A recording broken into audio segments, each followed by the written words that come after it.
L'invité de la matinale. KTO Radio. Élu 47e président des États-Unis en novembre dernier, Donald Trump retrouve la Maison-Blanche aujourd'hui lors de son investiture. Les présidents américains qui prêtent à chaque fois serment sur la Bible, signe de la place, même en politique, qu'occupe la religion chrétienne aux États-Unis. C'est d'ailleurs notre sujet ce matin, catholicisme spécifiquement et président.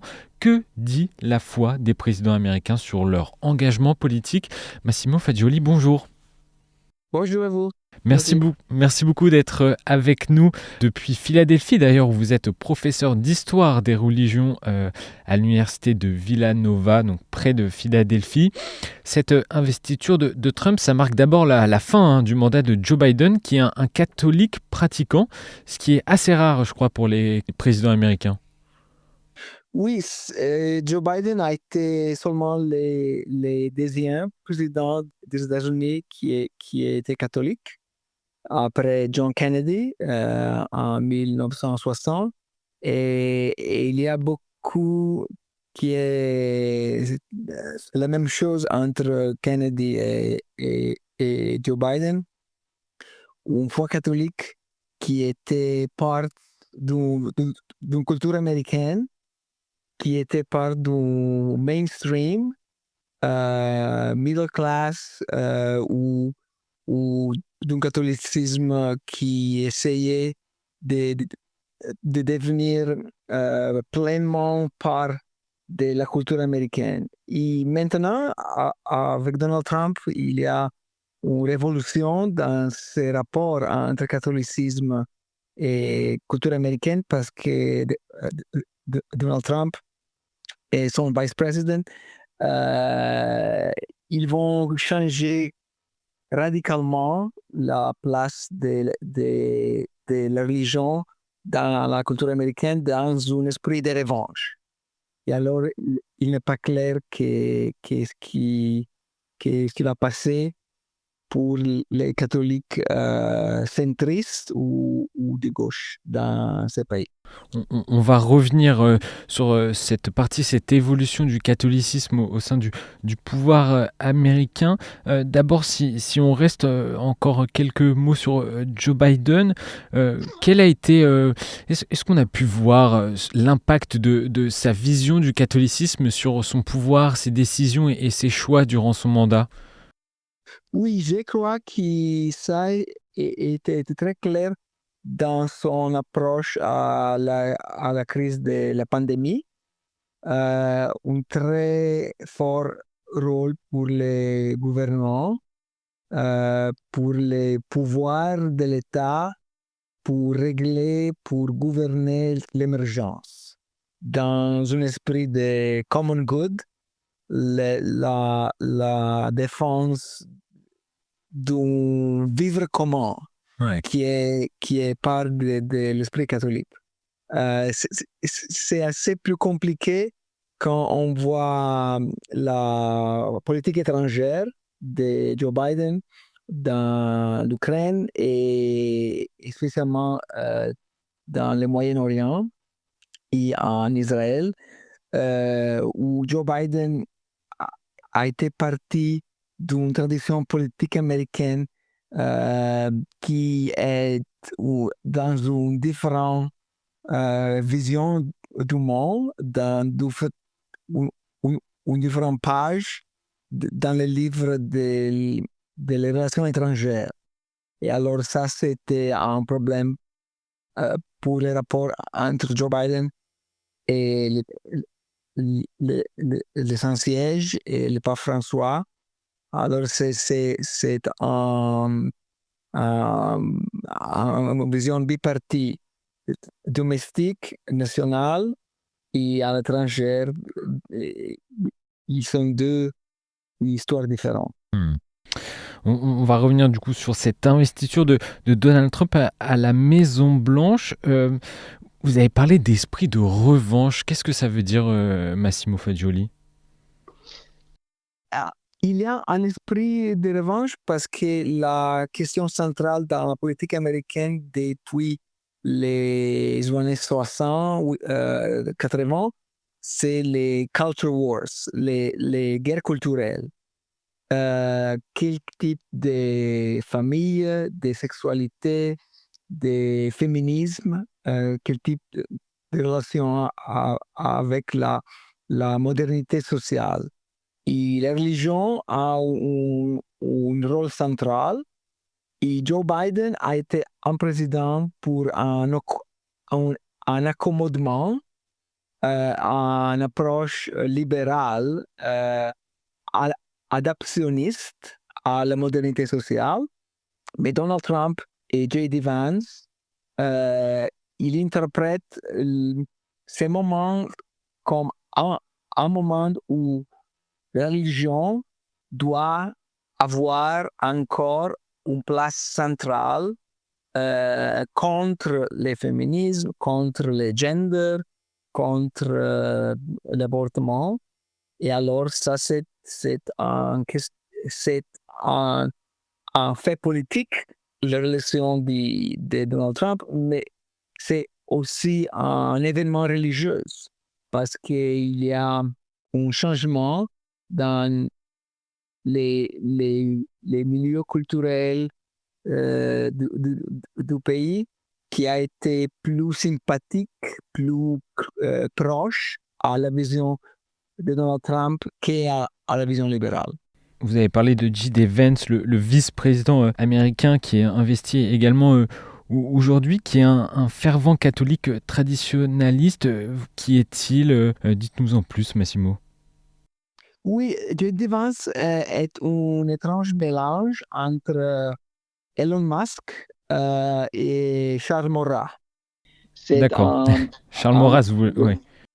Oui, c'est un mélange d'une vision anti-moderne, revanchiste, intégraliste du catholicisme.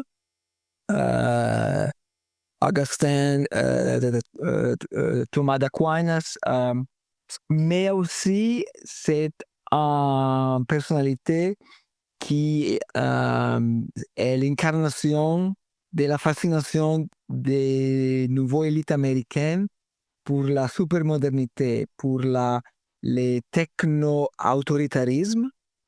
Et alors, c'est une personnalité très différente de la génération de Joe Biden, de Nancy Pelosi, de John F. Kennedy, mais il n'est pas une exception.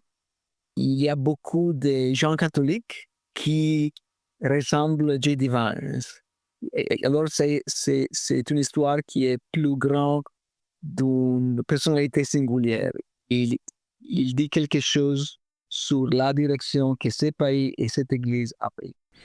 Certains parlent d'une nouvelle garde conservatrice de catholiques au sein de la droite américaine. J.D. Vance fait partie de cette nouvelle garde, de cette émergence de nouveaux catholiques dans l'intelligentsia ou encore dans les hautes statuts politiques des États-Unis. Absolument. Parce qu'il y a eu depuis les années 90 un mouvement conservateur qui est pas seulement dans le clergé, dans l'Église, mais aussi dans l'académie, dans les pouvoirs judiciaires, dans le monde intellectuel. Et alors, il y a différentes façons, versions de cette revanche conservatrice, plus ou moins radicale, mais c'est un mouvement. Et c'est ce qui s'est passé en novembre, les dernières élections, ce n'est pas un accident ou une coïncidence. C'est les fruits d'un mouvement culturel qui est devenu plus important, et paradoxalement plus important dans les années de la présidence de Joe Biden, un président catholique qui était complètement différent de ces mouvements qui a surgi des églises, des écoles, des universités, des mouvements religieux. Et qu'est-ce que cette évolution du catholicisme de Joe Biden à J.D. Vance dit de la culture américaine aujourd'hui et de sa société? Je crois qu'il dit que la culture catholique dans ce pays est devenue extrêmement polarisée, divisée dans deux fronts, des armées différentes. Et l'armée, les fronts de la droite est en mouvement. Ils ont une stratégie de nouvelles générations, une vision pour l'Église, pour le pays. Et je crois que cette vision, cette énergie, ce mouvement, il n'y a pas une chose pareille dans la gauche. Et alors, c'est intéressant parce que ça est un événement pendant la papauté du pape François. Et alors, il y a vraiment dans le global Catholicism une tension entre la vision d'Église du pape François et de ce nouveau visage du catholicisme américain qui est très puissant, est très influent, très intelligent, très stratégique. Alors, c'est une histoire qui est importante pas seulement pour les Américains ou les États-Unis, mais pour comprendre qu'est-ce qui se passe dans l'Église globale. Et une dernière question, Massimo Fagioli, pour remettre en perspective, on parle depuis le début de l'interview du catholicisme, le protestantisme et les églises évangéliques, pentecôtistes et autres sont tout de même très présentes également aux États-Unis. Quelle église reste la plus influente au niveau politique? Ça, c'est un pays qui a été fondé par des protestants, mais la culture protestante est en retraite. Même quelques intellectuels qui sont protestants, qui sont évangéliques, ont parlé très clairement d'un collapse intellectuel de la culture protestante dans les États-Unis. Et alors, le catholicisme, c'est l'église la plus importante au niveau national dans les États-Unis à ce moment. On voit bien qu'en tout cas c'est un mouvement de fond. Merci beaucoup Massimo Fagioli pour cette analyse du catholicisme et président à l'heure de l'investiture de Donald Trump qui a lieu aujourd'hui à 15h en début d'après-midi vers 15h heure de Paris. Merci Massimo Fagioli d'avoir pris ces quelques minutes pour évoquer ces présidents américains depuis Philadelphie. Je rappelle que vous êtes professeur d'histoire à l'université de Villanova près de Philadelphie. Merci à vous et bonne journée. Merci beaucoup, au revoir.